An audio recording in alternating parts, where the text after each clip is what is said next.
Hello and welcome to Outside View Scandals, the channel where history's most infamous dramas come to life. Today we're diving into one of the most chaotic and scandal-ridden sagas of the ancient world, the collapse of the Julio-Claudian Dynasty. This is a story of infighting, assassination, exile, and a fair amount of backstabbing, literally and figuratively. If Shakespeare had written a Roman tragedy, this dynasty would have been his inspiration. The Julio-Claudian Dynasty ruled the Roman Empire from its foundation in 27 BCE under Augustus until its dramatic collapse in 68 CE with the death of Nero. On paper, this was a golden age of Roman expansion, monumental architecture, and cultural achievements. But behind the scenes, the family dynamics were less glory of Rome and more soap opera on steroids. Let's start with the dynasty's founder, Augustus, originally known as Octavian. Augustus was a political genius who transformed Rome from a republic into an empire while maintaining the illusion of republican institutions. He was cunning, calculating, and perhaps most importantly, he managed to die of natural causes, a rare feat for a Roman ruler. But Augustus' carefully constructed dynasty would be anything but stable after his death. Augustus was succeeded by his stepson Tiberius in 14 CE. Tiberius was a capable ruler but wasn't exactly a people person. In fact, he hated politics so much that he eventually retired to the island of Capri, leaving Rome in the hands of his trusted but sinister advisor Sejanus. While Tiberius lounged in luxury, Sejanus unleashed a reign of terror in Rome, purging anyone he deemed a threat. When Tiberius finally realized Sejanus was plotting against him, he had his former ally executed. It was a classic case of trust issues in ancient politics. Tiberius' reign ended in 37 CE and he was succeeded by his grandnephew Caligula. Now, Caligula's story is where the Julio-Claudian dynasty starts to go completely off the rails. At first, Caligula was hailed as a benevolent ruler who ended Tiberius' oppressive regime. But within a few months, things took a darker turn. Caligula's reign became infamous for its extravagance, cruelty, and let's face it, bizarre behavior. According to ancient historians, who admittedly loved a good scandal, Caligula declared himself a living god, tried to appoint his horse as a consul, and indulged in numerous public and private excesses. Whether all of these stories are true is debatable, but what's clear is that Caligula's behavior alienated both the Senate and the Roman military.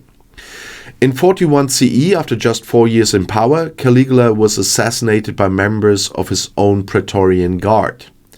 Apparently, even the Romans had limits on how much absurdity they could tolerate. Next in line was Claudius, Caligula's uncle, who was found hiding behind a curtain in the palace after the assassination. Claudius was an unlikely emperor. He had been dismissed as a bumbling, stammering academic for most of his life.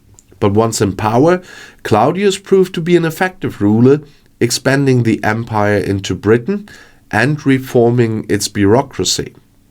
However, Claudius' personal life was a mess.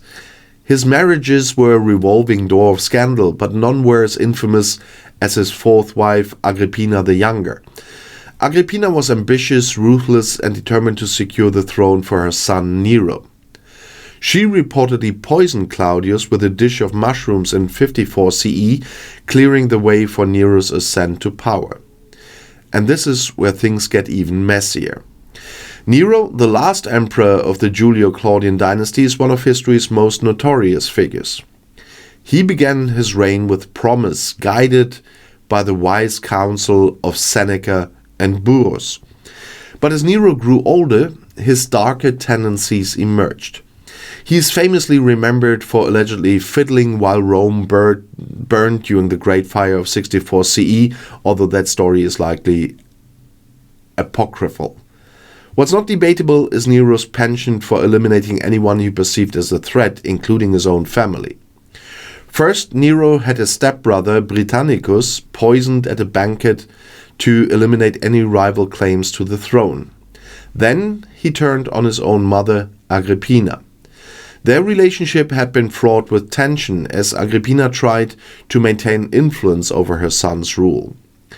When Nero decided she was too powerful, he ordered her assassination, a task that reportedly required several failed attempts before she was finally killed. Nero also exiled and executed his first wife Octavia and later married Poppaea Sabina, who herself met an untimely death, allegedly at Nero's hands. By the end of Nero's reign, his erratic behavior and excessive spending had alienated nearly every faction in Rome. In 68 CE, rebellion broke out and Nero fled the city. Facing capture, he chose to commit suicide, famously uttering the words, "What an artist dies in me." And with Nero's death, the Julio-Claudian Dynasty came to an ignominious end. So what caused the collapse of this once mighty dynasty? At its core, the Julio-Claudian downfall was a result of unchecked ambition, ruthless power struggles, and a lack of stable succession planning. The emperors often viewed their own family members as rivals, leading to a cycle of betrayal and bloodshed. Their personal lives were riddled with scandal, which further undermined their legitimacy. And let's not forget the role of the Roman Senate and military. Both institutions played a key part in propping up or tearing down emperors, depending on where their loyalties lay. The Julio-Claudians failed to build lasting alliances with these critical power bases, leaving them vulnerable to conspiracies and coups. In the end, the Julio-Claudian dynasty is a cautionary tale about the dangers of absolute power. Their story is a reminder that even the most powerful families are not immune to the destructive forces of greed, paranoia, and ambition. But what do you think? Were the Julio-Claudian emperors victims of their circumstances, or did they sow the seeds of their own destruction? And which scandal stands out to you as the most shocking? So please let me know in the comments below this video. And don't forget to like, subscribe, and hit the bell for more dives into history's most fascinating scandals. Thank you for watching Outside View Scandals, and I'll see you in the next video, one of those you see right here in the end screen.